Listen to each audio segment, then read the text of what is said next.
Buenos días, buenas tardes y muy buenas noches. Bienvenidos a la tercera temporada del Claustro, el podcast.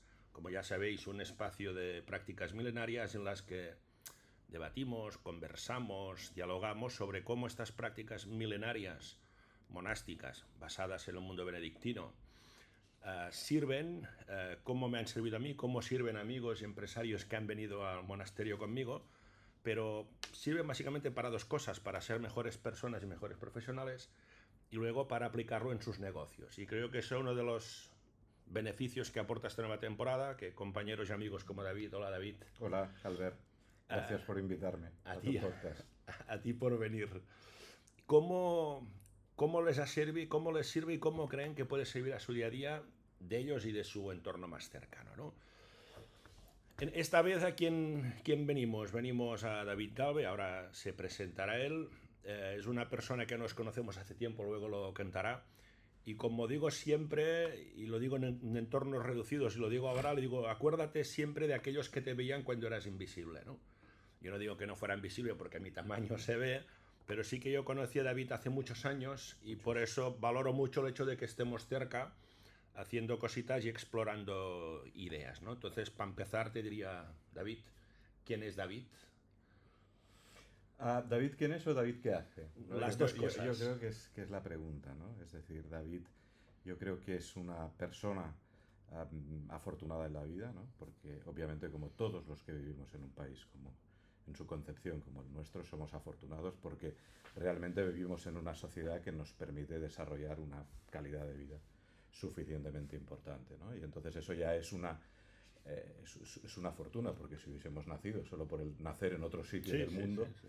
hubiésemos tenido unas realidades mucho más complicadas, ¿no? Soy afortunado también porque tengo una familia, pues yo creo que maravillosa, tanto una madre fantástica como unos hijos maravillosos, con lo cual eso nos permite tener una parte de nuestra persona cubierta, ¿no? Y luego además una parte social importante, ¿no? Porque tenemos amigos, podemos discutir con ellos, podemos hablar, ¿no? de diferentes cosas, ¿no? Um, ¿Qué más es David? ¿No? Es una persona que intenta pensar siempre en las situaciones, intenta darle una visión racional a las cosas que pasan, a la sociedad, al mundo, al entorno. Y eso lo que te permite, ¿no? Es a veces ponerte en una posición, ¿no? de incomodidad o de poco, ¿no? En un mundo polarizado de poco ubicación, ¿no? Porque eres capaz de encontrar cosas buenas y malas, ¿no? De tener un cierto pensamiento crítico de cosas buenas y malas en todas las partes o en todas las situaciones donde te encuentras, ¿no? Um, y básicamente soy una persona que he podido desarrollar mi vocación profesional con sus momentos álgidos y sus momentos difíciles, pues que ha querido, ¿no? Y eso también es ser una persona afortunada, ¿no? Porque tú lo sabes bien, desde mi postura o actitud emprendedora, pues he podido desarrollar proyectos emprendedores y algunos con éxito y otros con menos éxito, ¿no? Por lo tanto, eso te da una situación de, si tú haces, ¿no? Un poco de reflexión de estos años que llevo en marcha, ¿no? Que llevo viviendo, y decir, oye, pues soy una persona afortunada porque tengo una situación de fortuna. Y luego la gente que me conoce dice que soy poco simpático, pero no siempre todo el mundo coincide, ¿no? Bueno, sí. Tenemos que es la simpatía y que es la bondad, digamos, ¿no? Pero sí, sí que es cierto un poco todo lo que dices, ¿no? Luego me gustará recuperar, porque hablas un poco de las relaciones, de los espacios de pensar, me acuerdo con momentos en Montserrat, luego los comentaremos Es y tal. formidable. Eh, entonces, dentro de lo que haces, profesionalmente, ¿qué haces? ¿A qué ayudas a las organizaciones? Porque Um, luego lo conectaremos al monasterio. Nosotros, o trabajo como director general de una consultora especializada en el área de ventas, con diferentes áreas de servicios, que lo que hacemos es dar respuesta, obviamente, a dificultades en el área de desarrollo de negocio, a compañías, a empresas, de diferentes sectores, de diferentes mercados, ¿no? Bueno, y eso es un reto, ¿no? Profesional que llevamos desarrollando casi hace 30 años y que nos aporta, ¿no? Pues por una parte de negocio económico, eso es importante, y al final eso también ayuda a otras cosas, ¿no? y luego lo que nos da es una satisfacción personal en poder ayudar a compañías a desenrocar situaciones complejas que pueden tener, ¿no? Ahora me ha venido a la cabeza el desenrocar, como lo hablabas y decías a veces, ¿no? Muy bien, muy bien. Vale, luego lo conectaremos, ¿eh? Porque la Bien. gente a lo mejor se piensa que la vida monástica solo es para directivos. Y yo creo que para equipos de ventas que van muy acelerados y ese espacio de reflexión da mucho. La vida monástica, ¿no? Tal como yo la he entendido, ¿no? Yo creo que cada cual tiene su visión de la vida monástica, es ¿cómo lo explicaría, no? Es decir, es importante para cada una de las personas de forma individual. Correcto. Y entonces, ¿es beneficioso para los directivos? Por supuesto que sí. ¿Es beneficioso para ese parón, ¿no? Esas pausas programadas que tú comentabas en tu primer libro, ¿no? Y que yo luego he utilizado y he recomendado, ¿no? Y tú sabes que te he recomendado en diferentes entornos. Yo creo que son buenas también para los equipos comerciales, ¿no? Porque son personas que obviamente van muy presionadas por su actividad laboral y necesitan parar y necesitan pensar. Y si vamos un poquito más allá, ¿no? Es decir, en este momento, en este futuro y en este contexto donde estamos ahora, donde se cuestiona a través de la irrupción de la inteligencia artificial qué van a hacer según qué tipo de organizaciones y sobre todo fuerzas comerciales, yo creo que lo que van a aportar las personas es la gestión de la complejidad. Entonces tienen que ser personas que para gestionar la complejidad tienes que estar intelectualmente sereno y para estar sereno necesitas pensar. Muy bien, muy Yo bien. creo que necesitas pensar de forma estructurada, ¿no? Es bueno, los que nos escuchan, antes de empezar a grabar, David me llamaba, ¿pero qué tengo que decir? ¿Qué me preguntarás? Digo, tú sé tú, que todo irá bien seguro, ¿no? Para los que nos escuchan, antes lo he comentado, ¿no? Y David nos conocemos hace años, antes de mi parálisis facial. Sí que me gustaría, David, que contaras cuando nos conocimos. Y luego no por el hecho de hablar de mí, ni mucho menos, ¿eh? Sí que te diría, si tú crees que me ha servido a mí la vida monástica, porque tú conoces el Albert de antes, el de ahora, y espero que conozcas el de después, ¿no? Entonces, sí, no. Dime cómo nos conocimos para que nos cuenten Bueno, y esa yo conexión creo que que hemos creado, ¿no? nos conocimos nos conocimos, no es que lo creas así, nos conocimos en un acto de networking de una iniciativa de una persona que se llamaba Rafael Vilalta, que generó unos encuentros que se llamaban Networking Pharma, creo recordar, ¿no? Hace muchos años. Bueno, estabas en una sesión, yo también estaba en esa sesión. Hiciste una intervención que me pareció pertinente, interesante, y en el networking pues fui a saludarte y a partir de ahí nos conocimos, ¿no? Sí es cierto que conocí al Albert antes de la parálisis, a ese Albert que estaba dentro del mundo de la tecnología, en un mundo súper presionado, en un momento donde llevabas una carga bueno, de responsabilidad comercial importante, no diferente a la que podíamos o la que puedo llevar yo. Bueno, conectamos, es decir, al final las personas conectan en esos eventos y siguen avanzando en función de las conexiones personales que hayan, ¿no? Entonces, a partir de ahí empezamos pues, a darnos, ¿no? Feedbacks y ese tipo de relación. Entramos en una colaboración profesional que la verdad no fue de demasiado éxito, aunque conocimos muchas personas. Sí, sí. No por diferentes razones, ¿no? Y bueno, y mantengo relación con gente de tu antigua empresa, como es Óscar Martorell, Sí, al cual sí, le tengo sí. muchísimo afecto. Intentamos vernos como mínimo una vez al año para comer, ¿no? Y eso ya es positivo, ¿no? No hicimos negocio, pero conocimos personas y nos divertimos, ¿no? Y yo creo que eso es importante, ¿no? Porque en todo el proyecto, más allá emprendedor o empresarial, hay cosas que salen y cosas que no te salen como tú tienes planificado, ¿no? Pero eso nos abrió un camino de recorrer juntos, ¿no? Lamentablemente tuviste la parálisis, ¿no?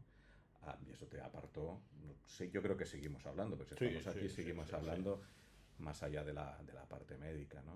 Seguimos hablando y luego tú hiciste no sé si la palabra es reconversión o cambio, ¿no? O evolución, ¿no? Es decir, hacia tu nueva actividad profesional que hemos seguido manteniéndonos en contacto, que hemos colaborado a veces, pero hemos hablado mucho sí, sí, de sí, muchas, sí.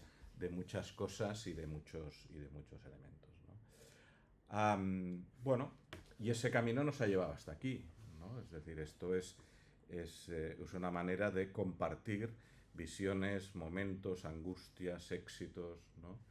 Y yo creo que ha sido enriquecedor, ¿no? Y eso te ha llevado, tu camino te ha llevado pues a llevar a tu proyecto profesional, a la ayuda también a las organizaciones y a las personas, y lo has llevado hasta la vida monástica, que todo este camino se ha visto reflejado en tus cuatro o cinco libros. 5 libros, ya, sí, a veces me cuesta de creer a mí todo también. En esos 5 libros, ¿no? Muy bien. Bueno, que yo creo que tienen enseñanzas muy interesantes, ¿no? Es decir, y cada uno adquiere de todo lo que cuentas, pues aquellas que le aportan cierto valor, ¿no? Muy bien. Y cuando lo lees una segunda vez, pues aprendes otras cosas, claro. y según de tu momento, pues ves cosas que te pueden interesar. Muy bien, creado el marco, que para mí es muy importante crear el marco para luego fluir este diálogo, porque repito, esto no son entrevistas, son diálogos, que salga un poco lo que tiene que ver. Entonces, tú has leído, tienes todos los libros míos, tienes por aquí uno en la oficina también, sí, tengo varios. Y con clientes que has puesto también, con algún cliente que hemos ido y tal. Me gustaría que dijeras, tú conociendo mis libros y mis actividades, ¿qué te aportó Conexión Monástica o qué te sorprendió Conexión Monástica en una fase inicial de producto del libro? Porque claro, tú has visto el libro, has vivido la experiencia, has leído los podcasts. Empezamos por el libro. ¿Qué te aportó y cómo lo conectas a empresa? Tú me enseñaste el libro antes de publicarlo. Me dejaste leerlo porque querías coger el feedback o la opinión. Usted no me acordaba, pero sí, seguro. Nosotros, tú sabes que tenemos el hábito de comer en centros comerciales. Sí. Un día nos encontramos en un centro comercial, fuimos a comer y me dijiste, oye, he escrito este libro, te paso 2 o 3 capítulos para que los veas, ¿no?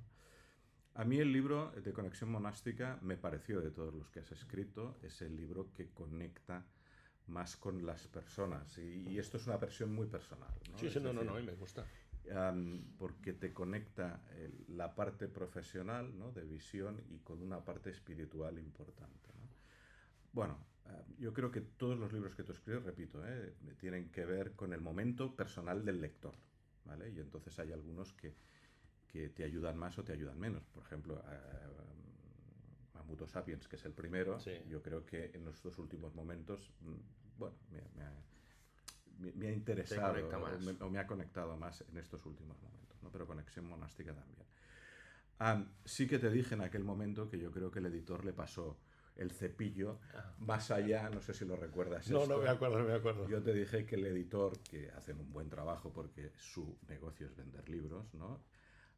Le pasó un cepillo que yo creía que estaba demasiado, ¿no? Vale, sí, que dijiste que querías más. El cepillo estaba demasiado pasado, demasiado esto, ¿no? Yo creo que Albert Riba tiene una profundidad como autor más superior de lo que se ve allí, ¿no? Y lo que dices está demasiado, en mi opinión, demasiado, no sé si la palabra es simplificado o poco matizado, ¿no? Yo creo que hay una, porque te conozco, yo creo que eso es el problema, que como te conozco, hay una profundidad en esa obra que no ha salido, ¿no? Que yo creo que Conexión Monástica tiene una segunda parte mucho más profunda, ¿no? Y yo creo que lo que cuentas son elementos que te sirven a la vida personal y a la vida directiva, ¿no? Yo creo que eso es muy importante. Luego, si lo ampliamos, ¿no? A las 3, ¿no? Del libro, o de esa reflexión, o de esa tesis, ¿no? Que tienes tú en Conexión Monástica, sale toda la parte de Montserrat, que para mí fue una experiencia tremendamente reveladora y positiva, ¿no? Que si quieres entramos a hablar ahora. Está bien que digas este matiz de Conexión Monástica, porque yo tengo una suerte que los editores normalmente nunca me han pasado, se han llevado bastante bien. Y la parte, ahora que has dicho, es que me acordaba que tú decías que se te quedaba corto, ¿no? Esa parte, ahora has dicho la parte del cepillo. Yo lo que sí que intenté en este libro, no sé si he acertado o no, es lo que hice en ese momento. Yo intenté que fuera, digamos, austero en los conceptos para no meterme en un espacio muy monástico que es muy de monjes, ¿no? Yo aspiraba a que, pero claro, depende del lector, como tú, que eres un estudioso, te gusta mucho meterte, pues se te queda corta, ¿no? Pero bueno, para eso creamos el podcast. pero lo más importante es donde quería conectar ahora, ¿no? La parte de la experiencia en sí, que era un tema que en los momentos que ya las conversaciones que teníamos en el Splau, hablábamos de esto y me comentaban las pausas programadas, que es un concepto que explicamos en la parálisis creativa para los que no nos escuchan o lo que no lo saben. Es que yo lo que aprendí de ir a los monasterios es que yo en mi agenda tenía espacios para trabajar, pero en mi agenda no habían espacios para parar. Entonces inventé las pausas programadas, que invito a que lo busquen por internet, y empezábamos a hacer esas pausas, ¿no? Entonces contigo lo hablábamos y luego la gente me decía, ostras, ¿qué haces en Montserrat? ¿Y qué haces? Y tú me lo preguntabas en las comidas y tal, y yo te decía, te invitaré, ay, no sé qué, te hacías un poco el remolón. Sí, Oye, no sé, la no verdad, sé. porque cuando llevas una agenda apretada, pues el parar, ¿no? Te supone Sí, sí, sí, el sí, sí. apretar el posparar, ¿no? Entonces, bueno, claro, Sí, te afecta, es normal, es normal. te pregunté, ¿no? Hasta que Y hasta que un día le llamé y le dije, oye David, hay has una de edición, venir, tienes que... No, le dije, tienes que venir. Hostia, a ver, tienes que venir, ¿qué será? Y entonces me dijiste, si tú me a ver, me lo dices, y tenías un viaje, me parece que lo moviste, es y así, decidiste venir, ¿no? Entonces, es así, así tú es. que viviste en Montserrat, cuéntanos lo que quieras de la experiencia de Montserrat. Además, yo sé que, y si me permites, por tu de pequeño llevas a Montserrat, ¿eh? Es decir, Sí, sí. Montserrat, ¿qué conociste de Montserrat y lo que te apetezca conectar y explicar? Bueno, yo hice un acto de fe, ¿no? Cuando fui Un a acto de Montserrat, fe. porque dije, hice un acto de fe contigo. Y dije, bueno, si Albert lo dice, pues oye, iremos y lo probaremos, ¿no? A la vez este acto de fe me dijiste, oye, como hay confianza, dice, súbete Sí, a Joe Llorente. a Joe Llorente, bueno, que obviamente es un deportista, o ha sido un deportista de élite. Joe Llorente es el jugador de baloncesto del Real Madrid, que somos muy amigos, y en eventos que hacemos viene, y vino aquí a Barcelona, y otra manera de sobornar a David, dije, ves a buscar a Joe y sube con él, ¿no? Y la verdad que la conversación que tuvimos en el camino, pues, hombre, el poder compartir un rato Sí. con un medallista olímpico, pues es una cosa que vale mucho la pena, ¿no? Y que yo recomiendo si lo puedes tener. Bueno, Si sí, sí. si no, yo tuve la fortuna de poderlo hacer, ¿no? Bueno, llegamos a Montserrat, ¿no? Bueno, con esa incertidumbre de decir, bueno, al verme aliado, estamos aquí, vamos a disfrutar, ¿no? Ya que estamos aquí, ¿no?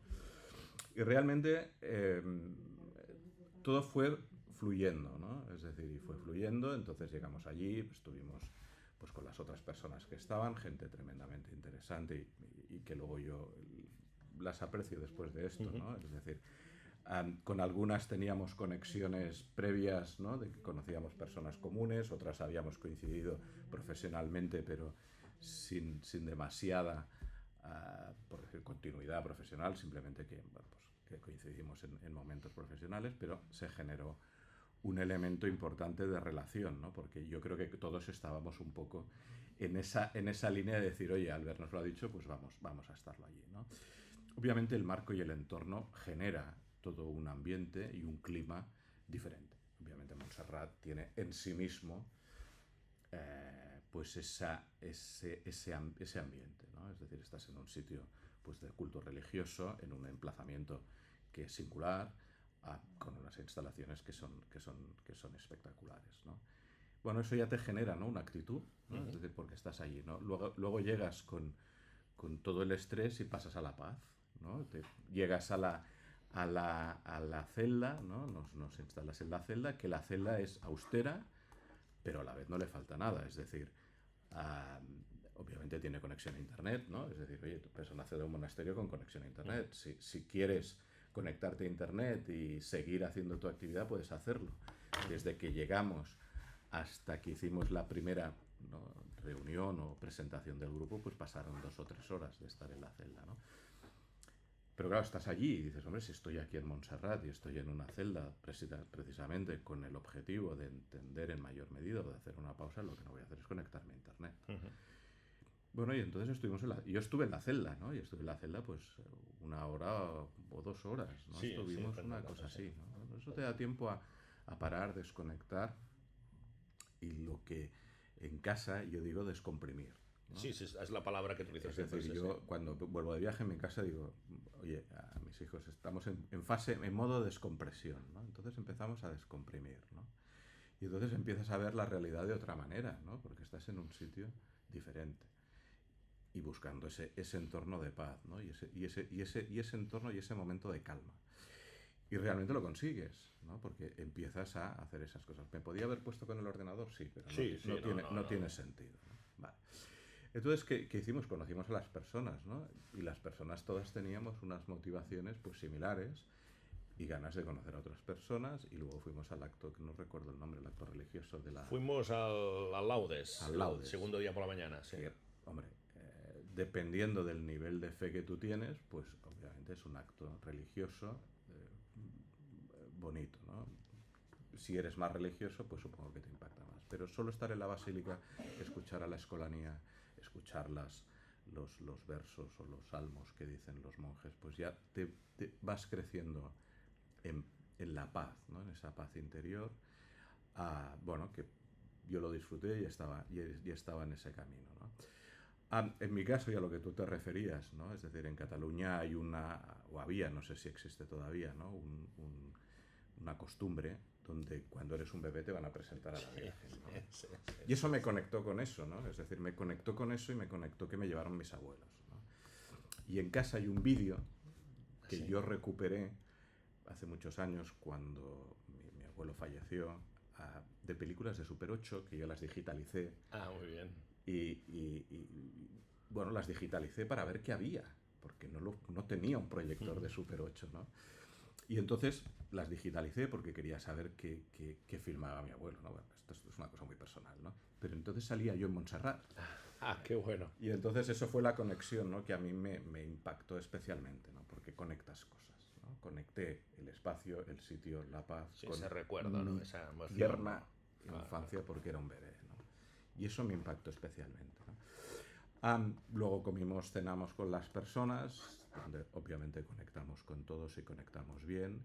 Y luego hay una parte ya más formativa, por decirlo de alguna manera, que a mí me pareció tremendamente interesante desde la perspectiva del desarrollo directivo, ¿no?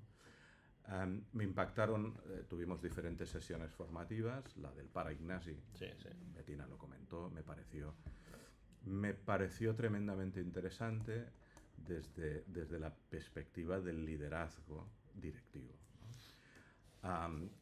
Desde una visión de la gestión empresarial, porque explicó de manera detallada cómo funciona la parte de Montserrat como empresa, si se puede llamar de esta manera, cómo la tenían estructurada, cuáles eran, y cómo todo esto hacía referencia a la Orden de San Benito, ¿no? Es decir, entonces la Orden de San Benito, que es del siglo XIV. La regla de San Benito empezó el siglo V, o sea, hace 1000 años. Bueno, el 14 eran los jesuitas. Los jesuitas. Bueno, pero sí, 1500 años. Mil y pico años, ¿no? Es decir, como un libro de management de hace 1500 años se podía llevar a la práctica, ¿no? Bueno, claro, esto te sorprende, ¿no? Cuando has leído infinidad de libros de management y de teorías y has estudiado, y dices, ostras, estamos hablando de una publicación de hace 1000 años, ¿no? Que me la leí, o sea, me la leí unos trozos durante porque el Pare Ignasi nos invitó a leerla y para hacer las reflexiones oportunas, y luego la leí después. Con lo cual dices, no está tan desactualizada, ¿no? En planteamiento, si haces una traslación al mundo directivo, ¿no? Entonces me compré un libro en letras mayores de las que tú nos regalaste, porque aquello no lo podía leer, y entonces eso tiene una traslación importante a lo que es el mundo directivo, y dices, hombre, esto tiene mucho sentido, ¿no? Y la verdad, ¿no? Es decir, cuando tú estás en una consultora donde hablas de liderazgo, hablas de no sé, que te den un programa de liderazgo de esa dimensión, pues obviamente fue tremendamente enriquecedor, ¿no? Por la visión y por los aprendizajes que haces, y luego por la capacidad de respuesta, es decir, porque bueno, hicimos preguntas, es decir, oye, mira, esto está, déjame que lo diga así, ¿no? Esto está muy bien, pero esto cómo se lleva en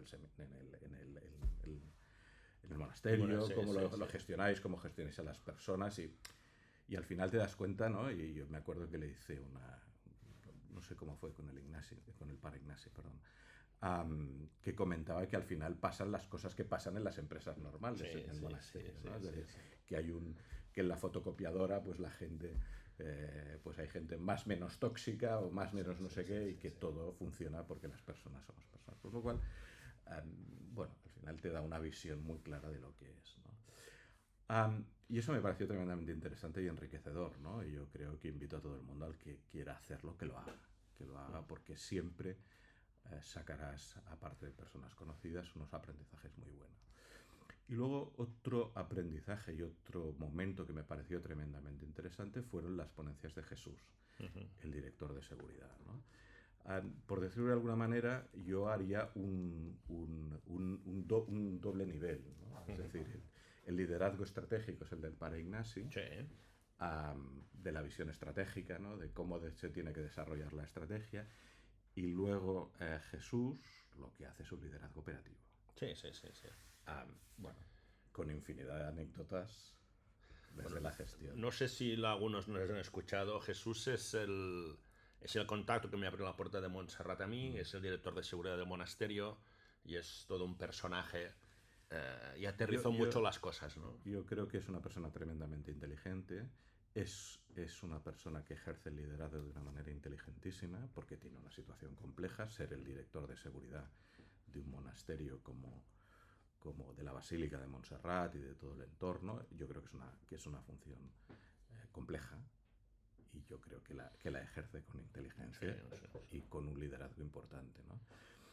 Y cuando tú estás hablando del liderazgo de los vendedores, del liderazgo de las personas y todas estas cosas, ver cómo gente lo hace o cómo hay directivos que ejecutan ese liderazgo, aunque no tenga vendedores, sino que tiene otro tipo de equipos, Son ¿no? Embajadores de la compañía y de todo. Los ha convertido, es decir, a mí hay una frase que me quedó y hice una publicación en LinkedIn al respecto, ¿no? Es decir, oye, yo tenía seguratas y los convertí en personas de atención al visitante. Sí, Jesús es... Me parece un ejercicio inteligentísimo. Sí.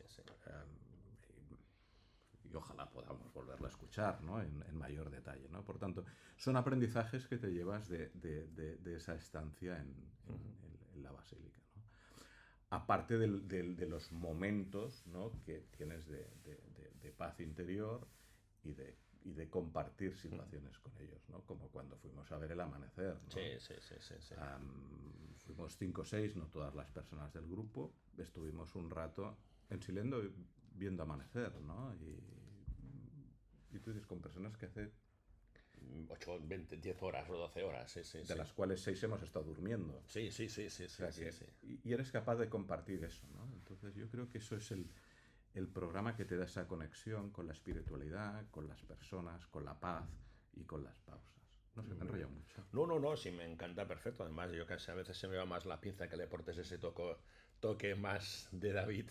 A mí me gusta porque además has tocado muchos puntos que los comparto plenamente, ¿no? Realmente vivimos en un entorno tan acelerado, tan convulso, que este concepto de paz lo perdemos y esa construcción humana, ¿no? Esa seguridad, esa quién eres y quién soy, se descarrila, ¿no? Porque te vienen curvas y aunque es curioso, en Montserrat hay curvas para subir, pero cuando llegas arriba estás muy centrado, ¿no? Lo que decías del laudes y el amanecer es una dinámica que hacemos porque lo que intentamos hacer es conectar esto en el día a día de la empresa, ¿no? Entonces, claro, vamos al amanecer y al laudes, que el laudes no deja de ser el amanecer al sol del budismo, que no deja de ser dar gracias por el día que vamos a empezar y prepararte para empezar calmado, ¿no? Yo me daba cuenta cuando antes de ir a Montserrat que me levantaba, me afeitaba, tomaba un café y me iba, ¿no? Y ahora no, ahora me levanto, tengo mi hora de pausa y eso lo he aprendido en Montserrat y por eso hacemos esas caminatas que entran de esta manera, ¿no? De todos estos puntos de que has hablado, ¿cómo crees que conecta con los líderes de ventas y los comerciales de ventas? Yo más gran gente que ha venido han sido managers, han venido gente de ventas también, pero quiero saber tu opinión, tú que estás directamente conectado con empresas, con algún cliente hemos estado conjuntamente, así que me cuentes tú por qué y cómo crees que entra, ¿no? O sea, por qué punto, a lo mejor ya lo has dicho antes, que uno de los difíciles actuales es gestionar la complejidad y el entorno tan acelerado. Y si te dijera 3 cosas que te gustarían o que crees que es de obligatorio cumplimiento en el mundo de la venta, ¿no? Bueno, yo creo que hay una parte que te ayuda mucho, que es el pararte a pensar.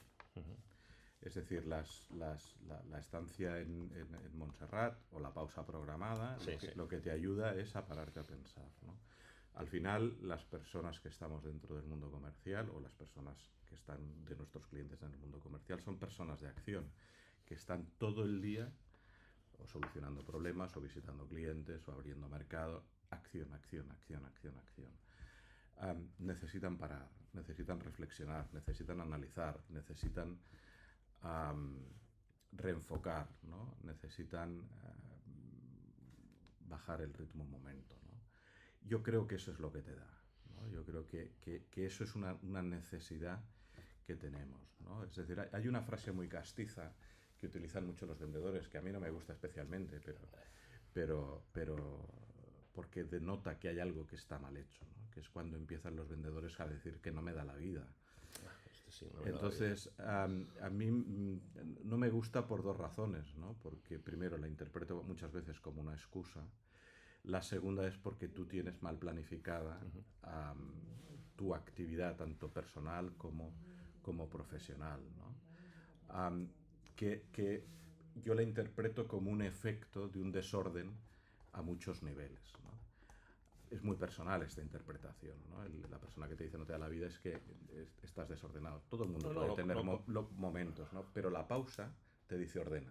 Lo comparto mucho porque piensa y ordena. El otro día me contactó una persona, ahora estaba pensando, no me acuerdo quién era, que participó en un evento mío de hace 12 o 13 años y me dijo que le acordó y tal, y él me dijo que iba muy atrejeado, muy atrejeado, bueno, muy ocupado, ¿no? Porque me pego un lío con ajetreado o atrejeado, ¿no?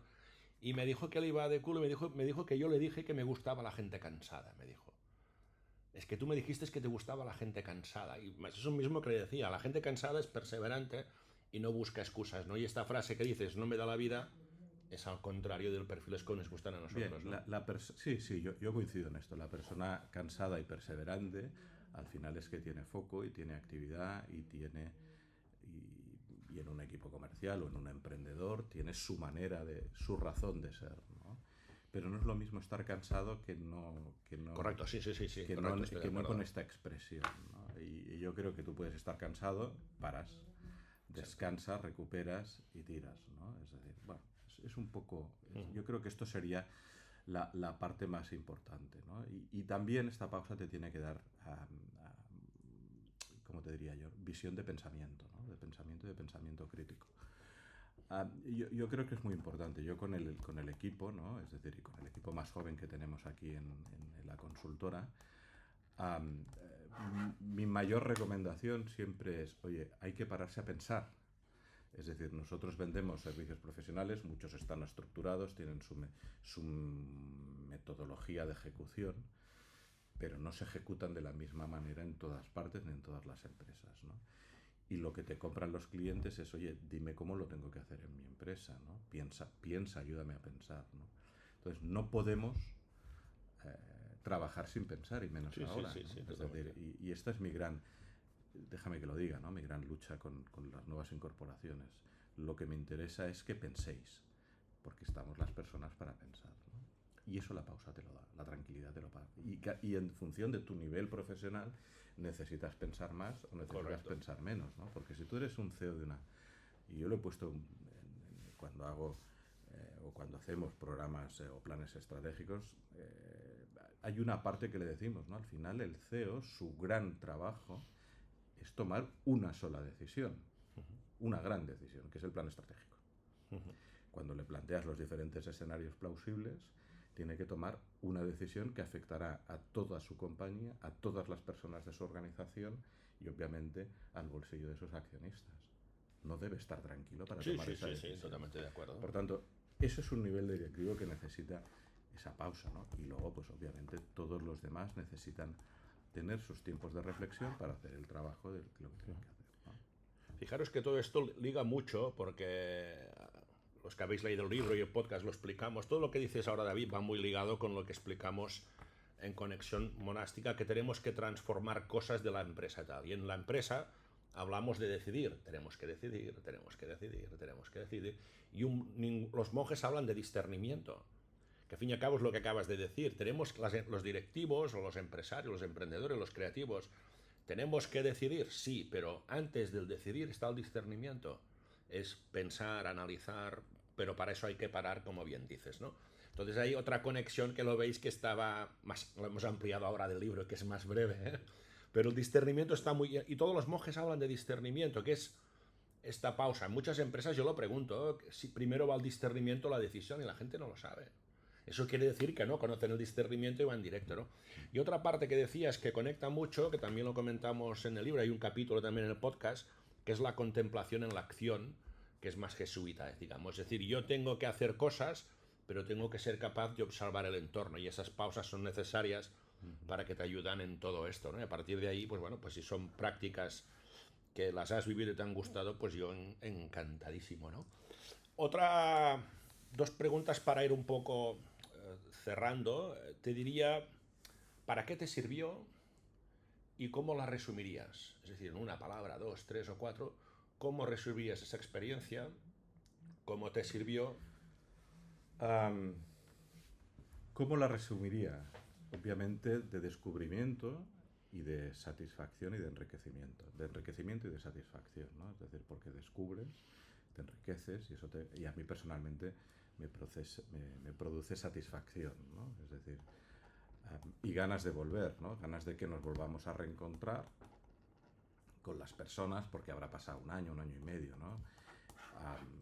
Y tengo ganas, ¿no? Sí, de verlas, de hablar. Y no es que no puedo hablar con ellas, Sí, ¿no? sí, sí, sí. En fuera de esto, ¿no? Pero yo creo que ese entorno nos producirá unos diálogos más, no sé cómo decirlo, más próximos, ¿no? No, te entiendo, porque una cosa que se ha pedido en otras ediciones es esto. Estamos incrementando el espacio de esa reflexión porque el grupo lo valora mucho, ¿no? Y yo creo que eso nos dará esa visión, ¿no? Esa es el cómo lo he vivido. Y la otra pregunta... ¿Cómo lo definirías en una palabra o en dos? Yo diría que es un espacio de aprendizaje, porque yo he aprendido, con lo cual es aprendizaje, es un espacio de relación y es un espacio de espiritualidad. O sea, yo daría estas tres, ¿no? Pautas. El orden depende de la persona, ¿no? Sí, Es decir, o del momento, ¿no? Aprendizajes yo tuve en temas profesionales y de liderazgo y de entender cosas, ¿no? Es decir, importantes, y visiones y conocer de relación, porque conoces personas, tanto a Jesús como al Padre Ignasi como el resto de personas que nos acompañaron, y eso es relación, por tanto eso es importante, y de espiritualidad, porque yo creo que todas las personas, seas más o menos creyente, tienes un espacio personal que proyectas o que necesitas espiritualidad, ¿no? Y Montserrat te la da sin ser, a ver, en ningún caso ha habido ningún apostolado. No ha habido es ninguno. decir, y eso es importante, ¿no? Porque hay personas que podían, ¿no? Podíamos tener una cierta reticencia, ¿no? Es decir, ahora me van a pegar una chapa de apostolado que en ningún momento fue. Es decir, todo el mundo hay este acto religioso porque estás en una basílica, bueno, un monasterio, si quieres ir ves, y si quieres disfrutarlo ves, y si quieres disfrutarlo solo por escuchar a la escolanía, el coro, sí, en castellano, si quieres escuchar el coro, pues claro, es uno de los grandes coros que hay son los primeros a nivel mundial, con lo cual si te gusta la música eso ya es así, por tanto, pero no hay un apostolado, ¿no? Eso sí que quiero decirlo, ¿no? Pero obviamente estás en un lugar católico y ahora me has hecho acordar esto, ¿no? Tú ya sabes cómo son los perfiles informáticos, que son distintos a los de ventas. Estábamos con un comité de dirección de una empresa en Montserrat y era la primera comida o la segunda y tenía al lado el director de IT y que me conocía de mi otra vida también, ¿no? Y se me queda mirando, pero a ver, dice el tío, pero digo, ¿qué haces en un monasterio? No lo entiendo. Que me dio en broma, ¿qué vas? ¿Me vas a hacer a misa, no? De ella. Y al final, me dio en broma y al acabar me vino a buscar y me dijo, tío, hostia, yo que pensaba que me comeríais la bola con el monasterio, no me la habéis comido realmente, ¿no? No. Porque la gente lo único que se trata es ese diálogo intercultural o interreligioso, como lo quieras llamar, que es un poco lo que fomenta. Y una característica común que me gusta, porque cuando empezamos a montar esto, uno de los que vino fue un fallecido, un homenaje a Enric Morris, que nos falleció hace unos meses. Él vino al primer grupo, fue de los primeros que me dijo, hostia, a ver, tienes que hacerlo una vez cada año, me dijo él. Digo, hostia, Enric, no me hagas trabajar más, ¿no? Porque esto lo hacemos como un espacio de compartir, ¿no? Y es curioso porque todos quieren una segunda edición. Todos lo están diciendo porque tú, ¿qué dices? Ese espacio de aislarte del mundo, y lo decían, es que yo solo no hago, si nos juntamos todo el grupo, tengo ganas de ver a Betina, a Antonio, a toda la gente. Entonces se genera un entorno muy bonito, por eso al final una cosa que tampoco estaba prevista le hemos llamado este mundo de los claustrianos, ¿no? Se está generando una comunidad claustriana que es un poco lo que aporta, ¿no? Una última pregunta para Para acabar, tú sabes, crees en esto, porque has dicho a alguna gente que quiere venir a próximas y has comentado Sí. a gente. ¿Por qué le dirías a quien nos está escuchando? ¿Por qué le dirías o cómprate el libro, o léete el podcast, o ves a la experiencia? Ah, ¿por qué lo diría? Porque obviamente te da visión, ¿no? Te da pensamiento, te da visión, te da pensamiento, te da herramientas, y te da paz, ¿no? Yo creo que todos necesitamos un poco de paz en este momento, ¿no? En esta sociedad en la que estamos. Am, y como he dicho antes, ¿no? Es decir, si yo lo que percibo es enriquecimiento, pues a las personas que creo que les puede encajar el enriquecimiento y quieren y tienen esa actitud, pues yo les diría, oye, ¿ves? Es una buena opción. A las personas que yo sé que me han preguntado, ¿no? Porque nos lo han preguntado, oye, ¿qué hiciste y tal? Pues siempre es un elemento de decir, oye, tienes que hacerlo, ¿no? Porque te dará esa parte de pensamiento, ¿no? Yo creo, para mí el pensamiento es muy importante, ¿no? Me gusta lo que has dicho de visión, porque nosotros tenemos unos programas de alto rendimiento. En el alto rendimiento se utiliza mucho la visualización, es decir, dónde vas a parar este concepto, ¿no? Y hay un paralímpico español, en Hamed se llama, que en un vídeo cuenta cómo él es ciego, cómo se prepara la visualización para ir a las competiciones. Y un día contaba que tenía que ir a competir en el Mundial de China, las Olimpiadas, y claro, había en el pabellón 11.000 personas, ¿no? Y él hablaba de cómo visualizaba. Y al final dijo una frase que es muy bonita y casi sirve para conectar todo lo que has dicho. Él dice, no es lo mismo tener vista que tener visión. Y es muy bonita la frase, es decir, a veces necesitas tener una visión clarividente que va más allá de la mirada, ¿no? Sino que va del corazón, del sentimiento, de la percepción, ¿no? Bueno, David, como siempre ha sido un placer, sabes que valoro mucho tu amistad, estar por ahí, que has formado parte de mis proyectos, de los que vayan a hacer conjuntamente y haremos. Y no sé si quieres decir algo para acabar o... Agradecerte que me hayas invitado y No. esperar que montes la segunda edición de Los Claustrianos, porque tengo ganas de volver a repetir. Perfecto, pues gracias David, gracias a todos y a todas. Os invito a escuchar todos los podcasts, a seguir a David por las redes, porque además de un fantástico amigo y una gran persona, es muy buen profesional. Gracias a todos y a todas, besos y abrazos. Gracias.